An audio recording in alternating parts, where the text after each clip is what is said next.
bienvenida a todos ustedes en esta tarde que han venido aquí para estar con nosotros, pero sobre todo para estar con el Señor, que es lo más importante. Vamos a orar, cierra tus ojos un momentito, porque vamos a pasar ya directamente a la palabra. Y como les anuncié el otro día, el mensaje de hoy creo que va a ser un mensaje muy importante porque vamos a poner la base para lo que queremos que sea todo el año. Para poder edificar hay que poner una buena base, un buen fundamento, y en esta tarde el mensaje va a consistir en eso. Cómo poner una buena base para que este año 2016 sea un año de victoria y sea un año de bendición. Oramos. Padre Celestial, te damos muchas gracias por tu presencia con nosotros en el día de hoy. Gracias porque nos permites también a través de tu palabra conocerte y servirte. Y queremos en esta tarde que tú abras nuestro entendimiento, Señor. Que nos des sabiduría, que abras nuestro corazón, nuestra mente, todo nuestro ser, Señor, para que tu palabra ministre, para que tu palabra hable a nuestras vidas y podamos salir de aquí diciendo, hoy el Señor habló a mi vida, hoy el Señor habló a mi corazón. Gracias por este privilegio de tener tu santa, bendita y poderosa palabra en nuestras manos. Pedimos que tú la bendigas, que tú uses esta porción de tu palabra para traer crecimiento y madurez a nuestra vida. Y reciben esta tarde, como hemos cantado, toda la gloria y toda la honra en el bendito nombre de Jesús. Amén y amén.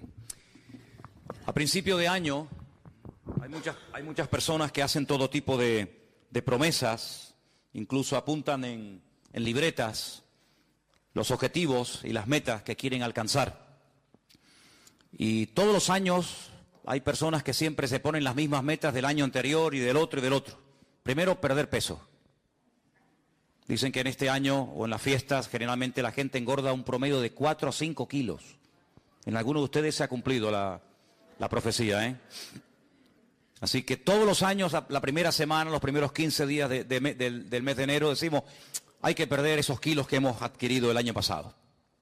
Y una cosa es perder, como decíamos en casa el otro día, una cosa es perder gordura y otra cosa es perder cordura. Así que procure perder la gordura y no la cordura, porque son dos cosas completamente diferentes. Después algunos dicen, voy a proponerme leer la Biblia desde el principio. Y comienzan a leer Génesis 1, Génesis 2, Génesis 3, y cuando llega ya febrero o marzo, se le fue el espíritu de lectura, ¿verdad? Otros dicen, voy a comenzar a estudiar inglés otra vez. Y empiezan otra vez a estudiar inglés y se aprenden verbos y palabras y amplían el vocabulario. Y todo tipo de promesas y todo tipo de cuestiones, ¿verdad? Pero yo no quiero que cometamos el error que hay algunas personas que cometen, y es que para poder vivir en victoria, para poder tener un año victorioso, como todos anhelamos tener, amén hermanos, primeramente hay que derrumbar mentiras. Ese es el primer principio. Creo que lo queríamos poner ahí. Despejar toda mentira, romper toda fortaleza que queriendo o sin querer se ha arraigado a nuestra vida. La verdad dice la palabra de Dios que nos hará libres. Y estamos de acuerdo en ello. Amén. Pero la mentira nos esclaviza. Y hay personas que creen en mentiras creyendo que son verdades. Y por eso no viven vidas victoriosas. No viven en la libertad gloriosa de los hijos de Dios. Así que antes de proponernos una meta, antes de decir voy a hacer esto, voy a hacer aquello, lo primero que tienes que hacer seriamente es romper toda mentira que esté en tu mente, que esté en tu estilo de vida. A veces son costumbres, a veces son pensamientos, traumas, recuerdos, etcétera, etcétera. Dice la palabra de Dios en 2 de Corintios, por ahí por el capítulo 10, que aunque andamos en la carne, no militamos según la carne.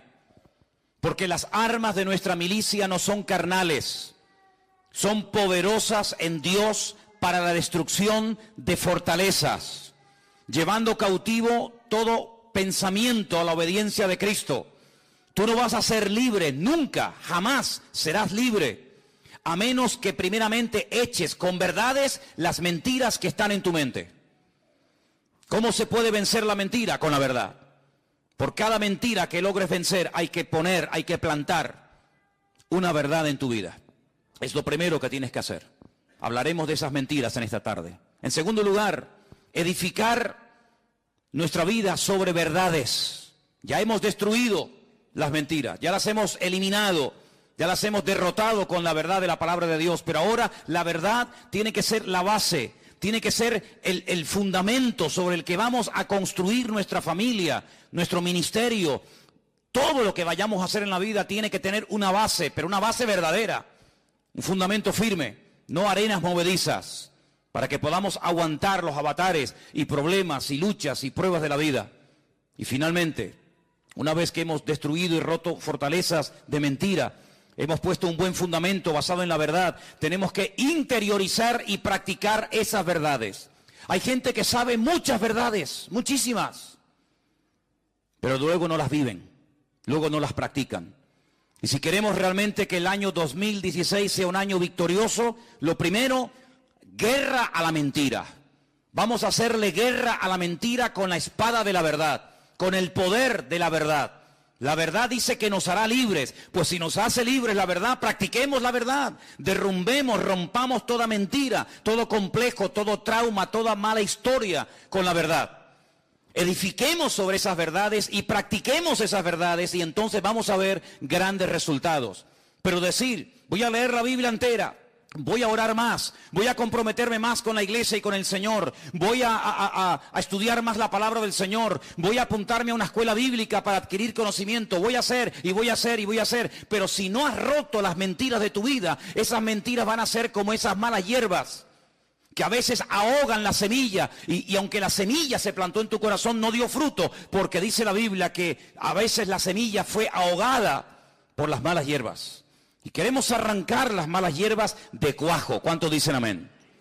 Una vez que hayamos hecho estas tres cosas, que parece muy fácil decirlo, así muy fácil se ha dicho, pero a veces lleva toda una vida realmente el poner en práctica estos tres principios. Ahora vamos a poder enfrentarnos a cualquier mentira. ¿Por qué? Porque estamos empapados, hemos interiorizado las verdades bíblicas en nuestra vida y automáticamente la mentira no va a encontrar lugar en nuestro pensamiento, no va a encontrar lugar en nuestras emociones. ¿Por qué? Porque estamos llenos de verdad, desde la cabeza hasta la planta de nuestros pies. La mentira no se va a poder colar en nuestros pensamientos, en nuestra forma de hablar, en nuestra forma de comportarnos. ¿Por qué? Porque estamos llenos de verdad y la verdad nos protege. La verdad es como una muralla que el Señor construye a nuestro alrededor e impide que las mentiras penetren en nuestra vida. Y nos va a resultar mucho más fácil discernir las mentiras llenos de verdades, interiorizando y practicando verdades, que si viviéramos sin practicar la verdad. La verdad no tiene que ser algo teórico, tiene que ser algo práctico todos los días de nuestra vida. ¿Cuántos dicen amén? Hay 5 grandes mentiras que, aunque parezca mentira, valga la redundancia, muchos creyentes han creído en ellas y las practican. Y cuando hablan con otros hermanos, cuando hablan con otras personas, comparten y están todos llenos de razones y cargados de buenas razones. Y están compartiendo mentiras y viven mentiras y planean su presente y condicionan su futuro en base a estas 5 mentiras de las cuales quiero hablar en esta tarde. Vamos, lo más seguro es que ninguno de nosotros nos encontremos identificados con las 5 grandes mentiras, pero seguro que más de uno de ustedes, con estas 5 mentiras que voy a compartir, con alguna te vas a ver tremendamente reflejado. ¿Estás dispuesto a exponerte a que en esta tarde el Señor meta el dedo en la llaga y te diga, estás creyendo una mentira y por eso así te va y por eso no ves más la gloria del Señor en tu vida? ¿Estás dispuesto? La verdad nos compromete. La verdad es como un espejo que ponen delante de nosotros. Y cuando nos ponemos delante de un espejo, si te ves mal, no le eches la culpa al espejo. Si te ves gordo, si te ves feo, si te ves como te veas, no te enfades con el espejo. El espejo proyecta, el espejo refleja lo que ponen delante. Y por eso quiero hablar en esta tarde acerca de estas 5 mentiras. La primera mentira es, no me caso, no nos podemos casar todavía, porque no tenemos dinero. Ustedes dirán, qué tontería. ¿Seguro? ¿Saben la cantidad de parejas? ¿Saben la cantidad de creyentes, jóvenes, que les gustaría formar una familia, que les gustaría casarse, que le gustaría vivir con él o con ella toda su vida, pero dicen, no nos podemos casar porque no tenemos dinero. ¿Y no será que no tienes dinero porque no te has casado? ¿No será al revés? Si no tengo dinero, no me puedo casar. Pero ¿y si mi caso no vendrá la bendición a mi vida? ¿Cuántos dicen amén? ¿Es muy difícil lo que estoy diciendo esta tarde? ¿Estoy predicando demasiado profundo? Yo soy muy simple a la hora de predicar. Soy muy claro y muy directo. Y es una gran mentira cuando hay jóvenes enamorados que se quieren, que saben que ese es el hombre de tu vida, que sabes que esa es la mujer que Dios ha puesto en tu vida para fortalecerte, para acompañarte, para ayudarte, y por el maldito y dichoso dinero no se casan e hipotecan años preciosos de su vida que podían haber formado un hogar y venir hijos y servir juntos al Señor, pero no lo hacen e hipotecan su presente y también su futuro porque dicen, no tenemos dinero. ¿Y dónde dice la Biblia que tenemos que tener dinero para casarnos? Porque si la Biblia lo dijera, yo tendría como predicador, como pastor, la obligación de decirte, hermano, usted no se puede casar mientras usted no tenga dinero. Pero como la Biblia no lo dice, ni en ninguna parte de la Escritura encontramos que el requisito básico e indispensable para que dos jóvenes enamorados se puedan casar y formar una familia es tener dinero, no te lo puedo enseñar. Hay bendiciones que no vienen porque la gente no está dispuesta a pagar el precio. Porque hay algo que yo quiero que en este culto y a lo largo de todo este año interioricemos, y por eso quiero que lo proyectemos ahí para que lo lean y lo digan conmigo en alta voz. La falta de fe es la causa de la mayoría de los problemas. ¿Cuántos dicen amén? ¿Lo tenemos ahí? Léalo fuerte, por favor, quiero oírles. La falta de fe es la causa de la mayoría de los problemas. Otra vez, la falta de fe es la causa de la mayoría de los problemas. No es la falta de dinero, es la falta de fe. Por eso te pregunto, ¿la fe qué es? No es fiarse de Dios. No es creer que si obedezco al mandato del Señor y doy un paso, el Señor me sorprenderá y abrirá las ventanas de los cielos y suplirá toda necesidad. Dios suple a los solteros las necesidades que tienen como solteros. Y Dios suple a los casados las necesidades que tienen como casados. Dios suple las necesidades de los matrimonios y sin hijos porque no tienen la necesidad de alimentar o de cuidar o de educar a hijos. Pero en el momento en el que los hijos vengan, la provisión de Dios será mayor. ¿Por qué? Porque también los gastos serán superiores.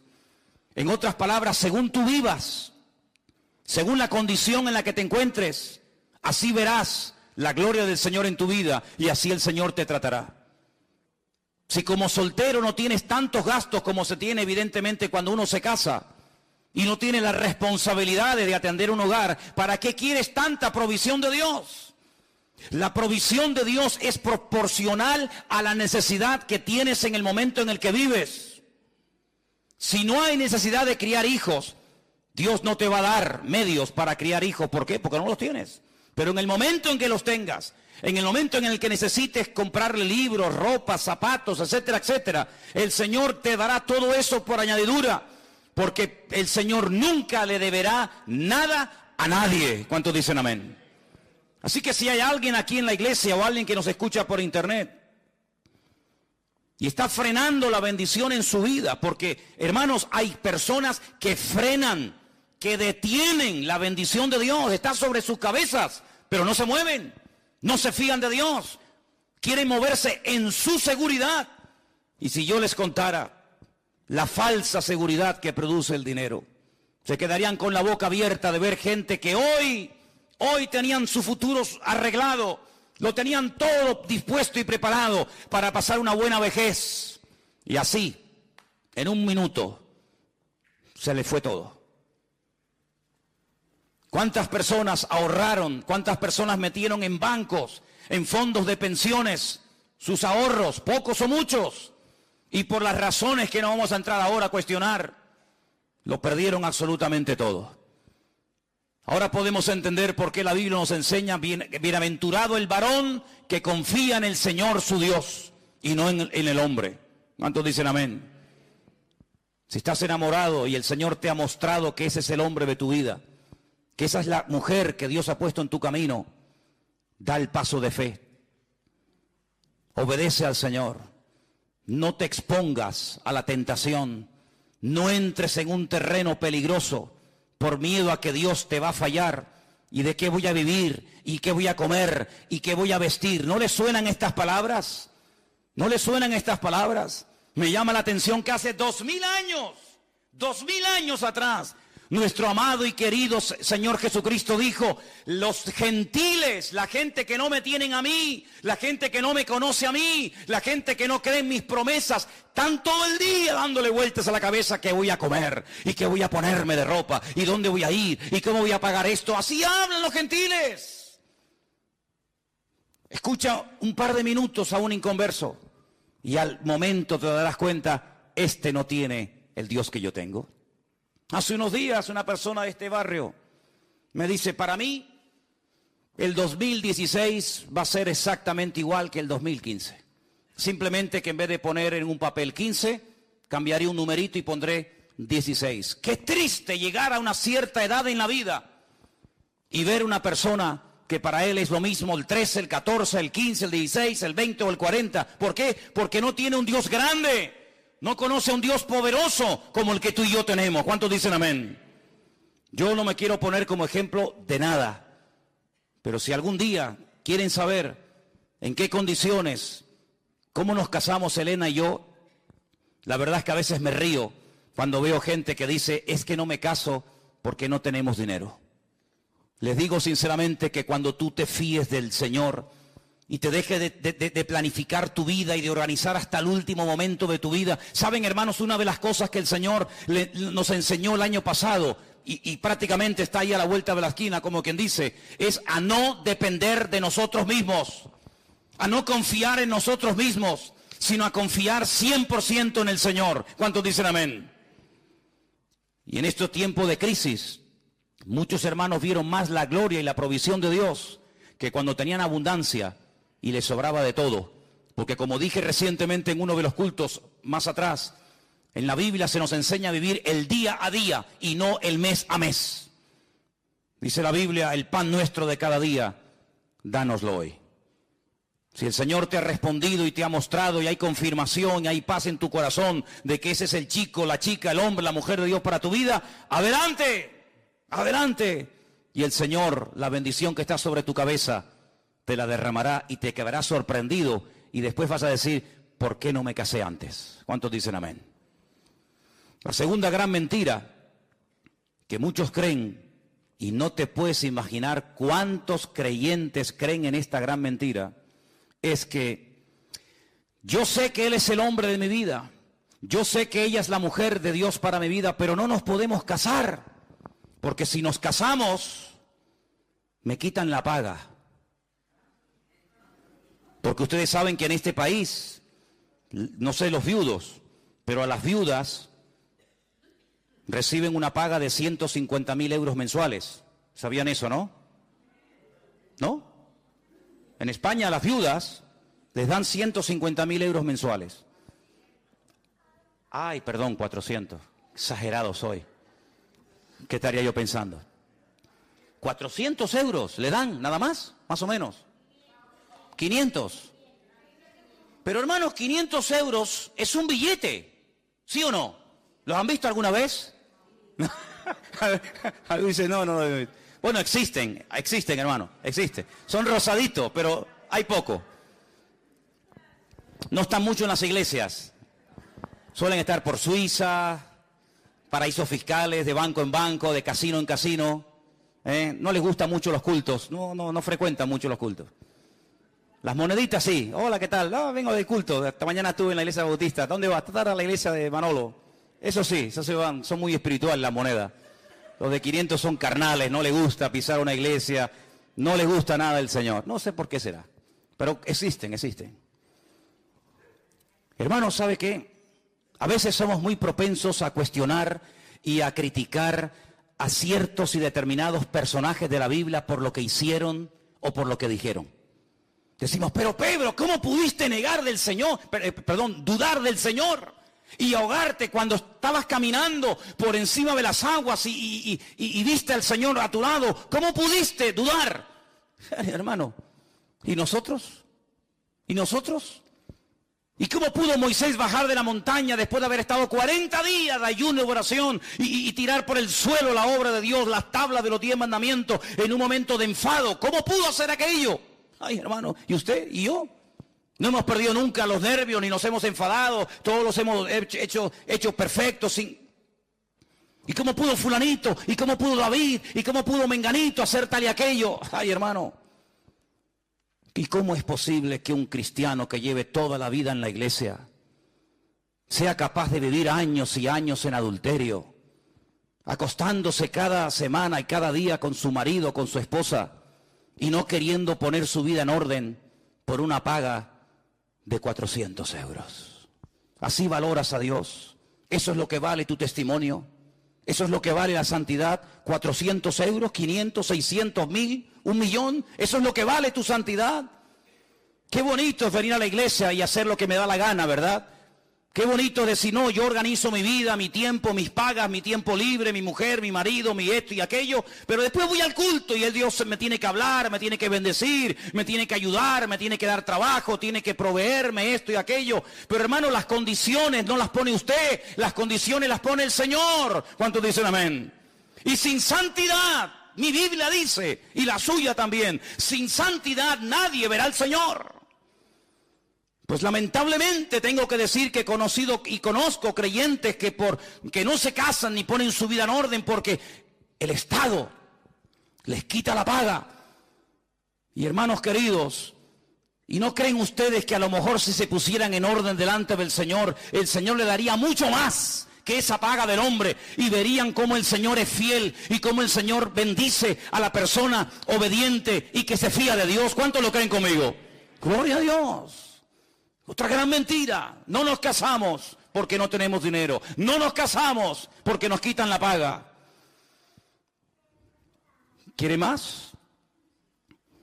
No tenemos hijos, no podemos de momento tener hijos, porque la vida está muy difícil. Y algunos cuando quieren tenerlos no les vienen. Hicieron todo lo humanamente posible para evitar que vinieran. Y algunas parejas, no muchas, pero conozco algunas que cuando quisieron que vinieran, no venían. Y veían a otras parejas cómo tenían hijos, pero ellos no. Y ya no hacían nada para evitar el tenerlos, pero ya no venían, ¿verdad? Como si nosotros pudiéramos negociar la vida o la muerte, el sí o el no, el estar o no estar, deseosos de ser padres por una situación económica.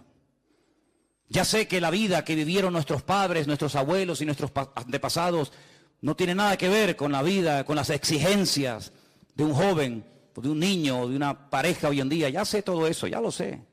Ya sé que antiguamente se tenían un montón de hijos y no se pensaba si estudiaban o si no estudiaban esto o aquello.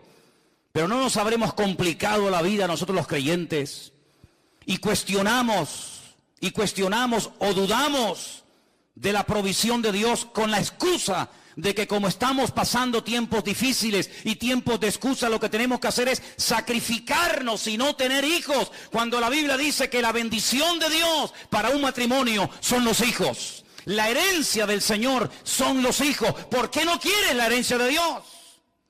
¿Por qué no quieres tener la herencia del Señor? Cuando lo más hermoso en la vida es poder tener entre tus brazos a un hijo tuyo y a una hija tuya. ¿Cuántos dicen amén? Padres y madres que están aquí, ¿estamos de acuerdo, sí o no? Lo más hermoso del mundo es tener un hijo y tener una hija. Lo más hermoso. No hay gozo, no hay alegría más grande en la vida que tener a un pequeñín corriendo por tu casa. Hermanos, perdonen la expresión, pero hasta cuando hace caquita, hasta te alegra, porque la caquita de tu hijo es la más especial de la tierra. Es increíble. Y se la enseñamos, mira cómo la hace, mira cómo es. Y el otro dice, hermana, por favor. No, pero es hermosa, hermana. Es increíble, hermanos, cómo se pierden esa bendición tantas parejas. Tantas parejas se pierden esa bendición. No crean esa mentira, es una mentira, es una mentira. ¿Cómo que yo tengo que estar sobrado económicamente para poder tener hijos? ¿Pero qué te crees que eres tú? ¿Dios o qué? Es el Señor el que organiza nuestra vida, no somos nosotros. Pero vivimos en un contexto, en un sistema que nos ha engañado y nos ha cegado, creyendo que nosotros hasta podemos organizar nuestra vida. Cuando la Biblia dice, no vivo yo, mas vive Cristo en mí. Y te vuelvo a repetir, en el momento en el que vengan los hijos y vengan más necesidades, evidentemente, también vendrán más bendiciones de parte del Señor. Si tienes 3 hijos, Dios te proveerá para 3 hijos. Si tienes 10, Dios te proveerá para 10. Y si tienes 500, que lo dudo, pues para 500 el Señor te suplirá. No tienes que tener ningún temor. ¿Cuántos dicen amén? No tengan ningún temor. Es más, tener hijos cuando te sobra, lo hace cualquiera. No tienes que ser ni creyente. Si tienes 1 millón de euros en el banco y ganas un sueldazo tú todos los meses y tu mujer otro tanto, bueno, sí. ¿Y no será que después quieres viajar y conocer mundo y ir por aquí, ir por allá y los hijos son un estorbo y ya nos van a frenar y nos van a cortar la libertad? Entonces, ¿qué quedamos? No tenemos hijos porque no tenemos dinero. Y cuando tenemos mucho dinero queremos pegarnos la gran vida y de momento vamos a disfrutar. Y a veces he escuchado esa barbaridad decir, no, vamos primeramente a disfrutar y después que vengan los hijos. Y los hijos escuchando. Es como cuando una madre me dice, nosotros no queríamos que vinieran más hijos, pero bueno, vino esta. Y recuerdo una vez que una niña se quedó mirando a su mamá y le dijo, esto es verdad, ¿eh? Mamá, ¿tú no querías que yo viniera? No, calla, hija, que tú no son conversaciones de adultos. Sí, entienden. Claro que, ¿cómo no van a entender? ¿Son tontos o qué? Entienden más que lo que tú te crees. Amados, no creamos las mentiras del mundo. Si quieres ver más las bendiciones de Dios en tu vida, arriésgate. Porque el Señor no le debe nada a nadie. Y la causa de todos los males, y la causa por la cual muchos no prosperan, y la causa por la cual muchos nunca les llega, aunque ganen millones, es porque la falta de fe es el padre de todos los problemas que vienen a nuestra vida. Cuarta mentira. No puedo dar ofrendas, ni diezmos, ni colaborar con la obra, aunque me gustaría mucho hacerlo, porque no gano lo suficiente. Y algunos se lo creen. Dice, no puedo dar una ofrenda especial, no puedo ir al campamento, pero me gustaría pagarle a 4 o 5 jóvenes o hermanos para que vayan, o me gustaría mandar una ofrenda para comprar Biblias, o me gustaría ayudar más a la obra de Dios, pero no puedo porque gano poco dinero. Y algunos se lo creen y se llaman cristianos y llevan toda la vida en la iglesia. Y así como organizan su vientre, organizan su tiempo y organizan su dinero y organizan todo. Y son como mini dioses, dioses en miniatura. Organizo mi tiempo, organizo mi vida, organizo mi vientre, organizo todo lo que hago y todo lo que digo. Dice la palabra de Dios, y quiero llevarles a un pasaje que gracias al Señor están todas las Biblias nuestras en esta tarde, y está en el último libro del Antiguo Testamento, en el libro del famoso profeta Malaquías. En el libro del profeta Malaquías, en el capítulo 3, dice en el verso 6, Malaquías 3:6. ¿Lo tienen, hermanos? Lo vamos a poner ahí en la pantalla para que lo podáis leer si queréis. Porque yo, el Señor, no cambio. Nosotros sí. Hace unos días estábamos buscando fotografías y nos quedamos sorprendidos cómo hemos cambiado todos, ¿eh? Cómo hemos cambiado. Algún día pondremos esas fotografías en la iglesia para que se den cuenta de lo que estoy diciendo. Pero dice la Biblia, yo no cambio, dice el Señor. Por esto, hijos de Jacob, no habéis sido consumidos. Desde los días de vuestros padres os habéis apartado de mis leyes y no las guardasteis. Volveos a mí y yo me volveré a vosotros. ¿Cómo habla el Señor? ¿Con qué compasión? ¿Con qué amor? Así dice el Señor de los ejércitos. Mas dijisteis, ¿en qué hemos de volvernos? Estaban tan ciegos que el Señor les decía, vuélvanse, vengan a mí otra vez. Y ellos decían, pero ¿en qué tenemos que volvernos? ¡Qué ceguera espiritual, Dios mío! Versículo 8. ¿robará el hombre a Dios? Qué pregunta tan extraña, ¿no? ¿Robará el hombre a Dios? Vosotros me habéis robado. Y dijisteis, ¿en qué te hemos robado? Y el Señor les responde a través del profeta Malaquías, en vuestros diezmos y ofrendas. Así se le roba a Dios. No es que voy a coger una ametralladora y me voy a ir a la puerta de la Nueva Jerusalén y voy a pegarle un portazo a la puerta y voy a llevarme el trono de Dios, o voy a llevarme un ángel así agarrado por la sala, o voy a llevarme yo qué sé. No, no es eso. Es más sencillo que eso.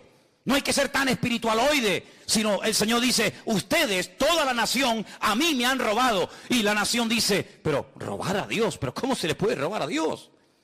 Dice, pues ustedes me habéis robado cuando no me habéis traído ni vuestros diezmos ni ofrendas. Y dice versículo 9, malditos sois con maldición, vosotros, la nación toda, me habéis robado. Madre mía, esto es impresionante, esto es tremendo. Traed los diezmos al alfolí, todos los diezmos al alfolí. Y hay alimento en mi casa, y probadme ahora en esto, dice el Señor de los ejércitos. Si no, abriré las ventanas de los cielos, derramaré sobre vosotros bendición hasta que sobreabunde. ¿Quién dice esto?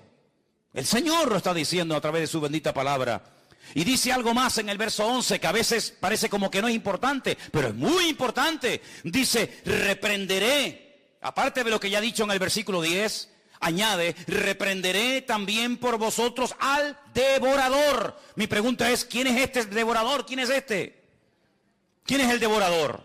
Satanás, el diablo, el que devora, el que viene a matar, a hurtar, a destruir. Llámalo calumniador, Satanás, padre de mentira, devorador. Tiene más de 27 títulos o nombres en la Biblia, para que sepamos cómo se mueve, cómo actúa, cuál es su naturaleza. Uno de ellos, el devorador, el que lo traga, el que lo consume todo. Lo reprenderé.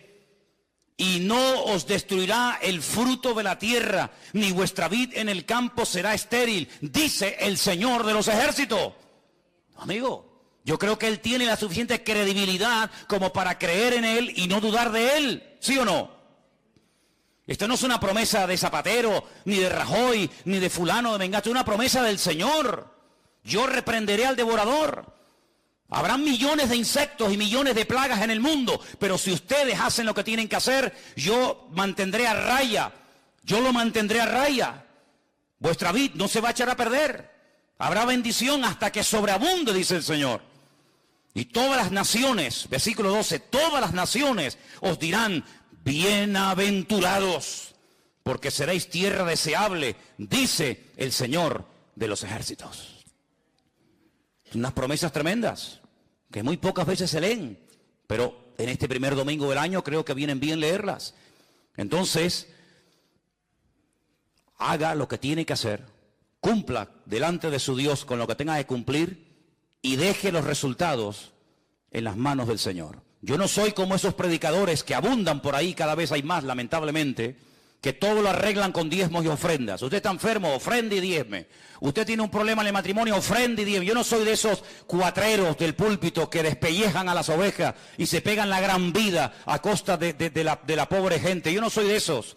Al contrario, totalmente enemigo de ese evangelio, que ni es evangelio ni es nada. Y ellos lo saben. Pero sí soy una persona que cuando la Biblia dice algo, mi obligación es decirlo. Y la palabra del Señor nos enseña que si queremos ser personas prósperas, económicamente hablando, materialmente hablando, hay unos principios ineludibles. Hay algo que yo tengo que hacer como padre de familia, como hombre, como matrimonio, cosas que tenemos que hacer. Y cuando las hagamos, la bendición viene. Eso sí dice la Biblia. Y yo se lo dejo ahí para que usted lo analice y coma el pescado y deje las espinas a un lado. La quinta y última mentira: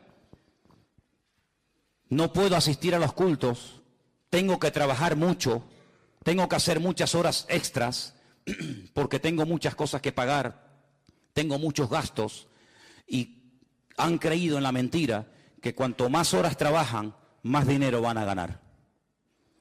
Y eso es falso. Hay gente que está trabajando más que nunca y ganando menos que nunca. ¿Qué le parece? No puedo ir al culto el jueves. ¿Por qué? Pues estoy trabajando. No tengo que hacerlo, pero yo voy a quedarme porque tengo que hacer horas extraordinarias. Y el domingo tampoco puedo ir, y al retiro de febrero no cuenten conmigo. Ay, cómo me gustaría ir, pero no puedo porque tengo... Cuando dice la palabra de Dios, buscad primeramente el reino de Dios y su justicia.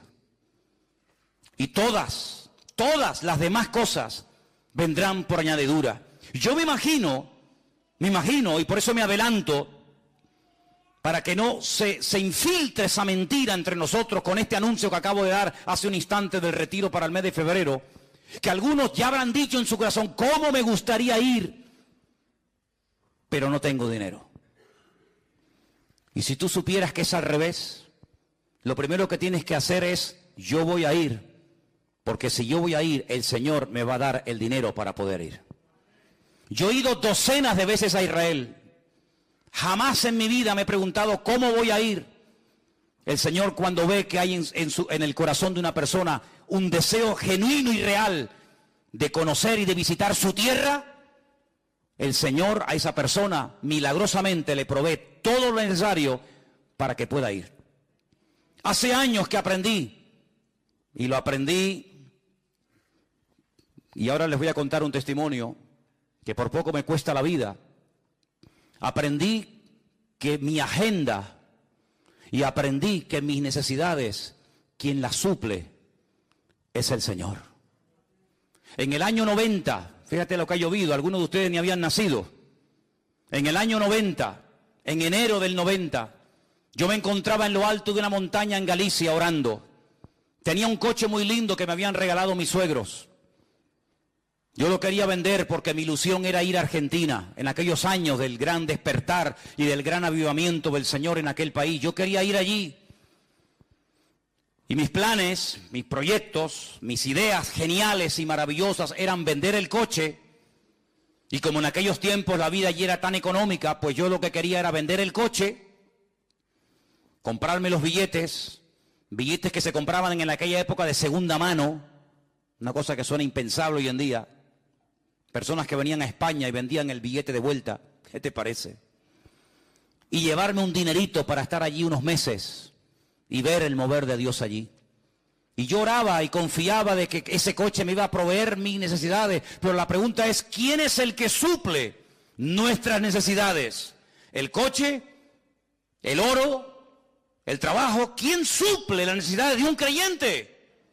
El Señor es el que la suple. Puede utilizar cualquier medio, pero jamás poner la fe en el medio, sino poner la fe en el Señor y que Él use el medio o el instrumento que quiera. Y yo bajaba de la montaña. Y en una recta, al final había una pequeña curva y al suelo le habían echado lo que llamamos aquí ese piche, como picón. Y yo frené y el coche me derrapó y no fui capaz de tomar la curva y el coche salió así, despedido, al vacío. Esa sensación de ir en una especie de montaña rusa sin raíles, porque cuando vas en la montaña rusa, sabes que de alguna manera... Pero esa sensación de caer al vacío y esa cosa que te da aquí en el estómago, es una sensación terrible. Recuerdo que yo no llevaba el cinturón de seguridad puesto, me agarré al volante, apreté con todas mis fuerzas hacia atrás, hice la oración más corta y más ungida de toda mi vida. Jamás en mi vida he orado con tanta fe y a grito, solamente me dio tiempo de decir, Señor, sálvame. Y cuando dije eso, el coche hizo ¡pum! Cayó así de punta. Primeramente cayó sobre la rama de un árbol, la partió. Eso fue lo que gracias a Dios me amortiguó y cayó así de punta, el coche quedó así. Por este lado recuerdo que había como una roca, una pared, no podía salir. El cristal, la luna delante, salió entera. Y al momento de salir entera, los limpiaparabrisas entraron para adentro. Y yo notaba que algo estaba cayendo del techo. Yo pensaba que era gasolina y que iba a explotar.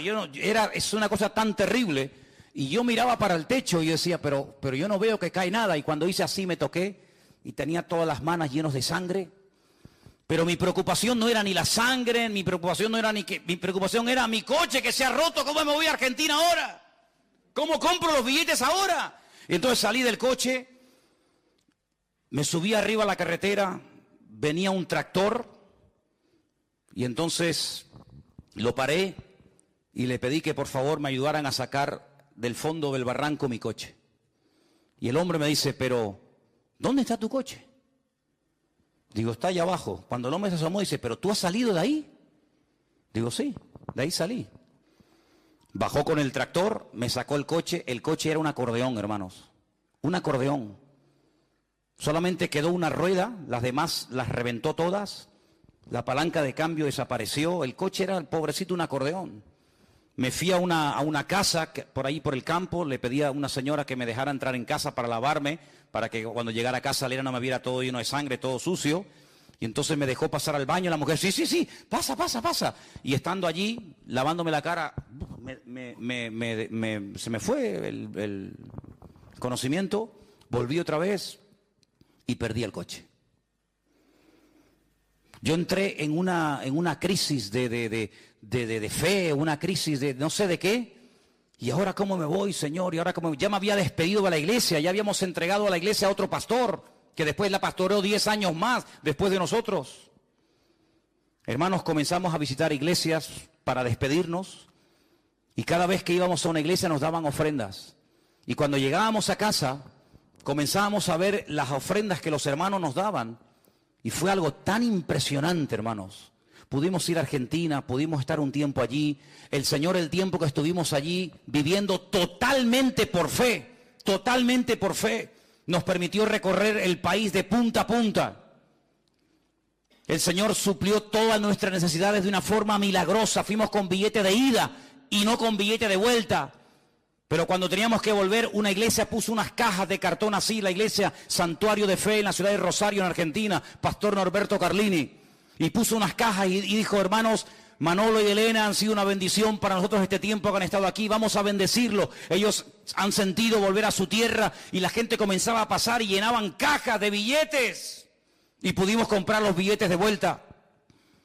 Y por si esto fuera poco, años más tarde, mi hija se enamora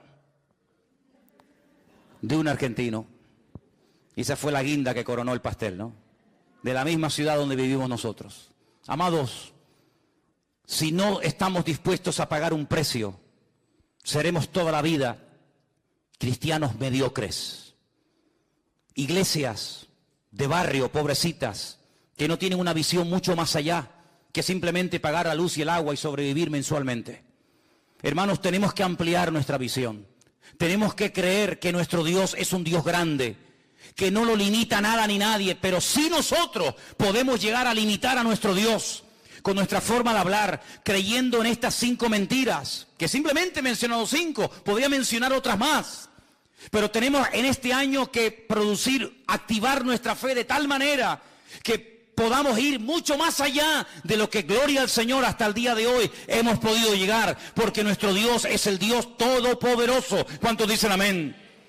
Y por eso he reservado para el final 2 versículos que los leí en estos días y son realmente impresionantes. Quiero llevarles un momentito al libro de Deuteronomio, el capítulo 7 y el capítulo 8. Y voy a leer 2 versículos y explicarles brevemente algo para que os deis cuenta, como un agregado más, que no solamente hay que romper mentiras y edificar sobre la verdad y poner en práctica las verdades aprendidas semana tras semana, mes tras mes, sino que hay algo que he querido dejarlo para el final como una especie de postre que nos ayude a ver durante este año la bendición de Dios en nuestra vida. Deuteronomio capítulo 7 se leyó desde el 12 en adelante, pero el versículo 12, Deuteronomio 12, yo lo voy a leer en otra versión. Creo que nos va a ayudar a comprenderlo un poquito mejor. Dice el versículo 12, según esta versión que yo lo voy a leer ahora. Y como consecuencia de haber escuchado estos mandamientos y de haberlos guardado, y de haberlos llevado a cabo, el Eterno tu Dios guardará para ti el pacto y la bondad que Él juró a tus antepasados. Fíjate, como consecuencia de, no como algo automático, no como algo que se produce instantáneamente, sin ningún tipo de esfuerzo por mi parte, sino como consecuencia de haber puesto en práctica los mandamientos del Señor, como consecuencia de haber interiorizado y de haber vivido y de estar viviendo en la verdad. La consecuencia directa de eso es que el Señor cumplirá con su pacto, pacto que ya había dado a nuestros padres en el pasado. Miren, hermanos, hay algo muy interesante que los judíos han hecho durante mucho tiempo, y a ellos les ayuda todos los años a tener un ciclo de lecturas, empezando por el libro del Génesis y terminando por el libro de Deuteronomio, independientemente de otros libros, independientemente de otras lecturas. Ellos han dividido en más de 52 porciones estos 5 primeros libros de la Biblia, que nosotros llamamos el Pentateuco, y ellos lo llaman el Humash, la Torá. Ellos leen a lo largo de un ciclo que dura un año, de octubre a octubre, estos primeros 5 libros de la Biblia, y a cada una de estas porciones le han puesto un nombre. Y así, simplemente mencionando el nombre, ya saben de qué libro y de qué porción estamos hablando. Hay una porción que empieza en Deuteronomio 7:12, el versículo que yo les acabo de leer. Y el nombre que le han puesto a esa porción, que va hasta otros capítulos, se llama Ekev. Ekev. Y la palabra Ekev significa talón, el calcañar. Y uno dice, ¿y qué tiene que ver la palabra Ekev con esta porción de la Biblia? Claro, usted lee el versículo 12 y la palabra talón no la ve por ninguna parte, ¿verdad? Usted ve la palabra talón en el versículo 12 por ninguna parte, pero en hebreo está. En hebreo está. Y es interesante notar, cuando uno lee el libro de Josué, que cuando ellos van a entrar a tomar posesión de la tierra, por fin, después de 40 años de dar vueltas y vueltas y más vueltas en el desierto, hay algo que tienen que hacer los sacerdotes. Ustedes lo pueden leer en Josué capítulo 3, del 13 al 17, cuando lleguen en casa, lo leen tranquilamente. Josué 3, del 13 al 17. El Señor le dice a Josué, dile a los sacerdotes que portaban el arca, que cuando ellos entren y mojen sus calcañares, sus tobillos, cuando las plantas de sus pies entren a las aguas del río Jordán y se queden firmes, quietos, sin moverse en medio del río Jordán, las aguas que vienen del norte de Israel se detendrán. Y evidentemente las aguas que van hacia el sur, que entran en el Mar Muerto, se irán. Y se producirá un vacío, y entonces aprovechen para penetrar y cruzar el río Jordán y tomar posesión de la tierra prometida y conquistar la tierra de Jericó. Fíjate qué interesante, no dice cuando se mojen la cabeza o metan la mano, sino cuando se mojen las plantas de los pies de los sacerdotes. Tenemos una expresión que muchas veces decimos, hay que mojarse, amigo, mójate, mójate, cuando le hacen una pregunta en la televisión a una persona, a ver, ¿quién va a ganar, fulano o mengano? Y dice, bueno, no, mójense, mójense. Habéis visto esa expresión, ¿verdad? ¿La habéis escuchado? Probablemente venga de ahí. En otras palabras, hay 2 millones de personas esperando a ver qué van a hacer ustedes. En otras palabras, la tierra va a ser conquistada. Vamos a poder pasar de la rutina a la libertad gloriosa de Canaán cuando ustedes decidan que las cosas cambien. Ya hemos estado demasiado tiempo en el desierto dando vueltas. Si los sacerdotes dicen, está bien, sabemos cuál es nuestra obligación, sabemos lo que tenemos que hacer, pero mañana, otro día, el pueblo iba a estar detenido, miles y miles de personas, familias, jóvenes, ancianos, iban a estar detenidas porque unos señores no terminaban de interiorizar una verdad que ya conocían. ¿Cuál era? Mojarse la planta de vuestros ekev, de vuestros talones. Una vez que ustedes hagan su parte, el milagro se producirá, y como resultado, como consecuencia de haberse producido el milagro, toda esta nación será afectada positivamente. De ustedes depende. Ahí está la tierra, yo estoy con ustedes, nadie les podrá vencer jamás, aunque sean más numerosos, aunque estén mejor armados, aunque sean más fuertes, no pasa nada. Aquí empieza hoy un cambio. Aquí empieza hoy un principio de una vida nueva. De ustedes depende, amigos. Esa es una explicación. La otra explicación es que en el versículo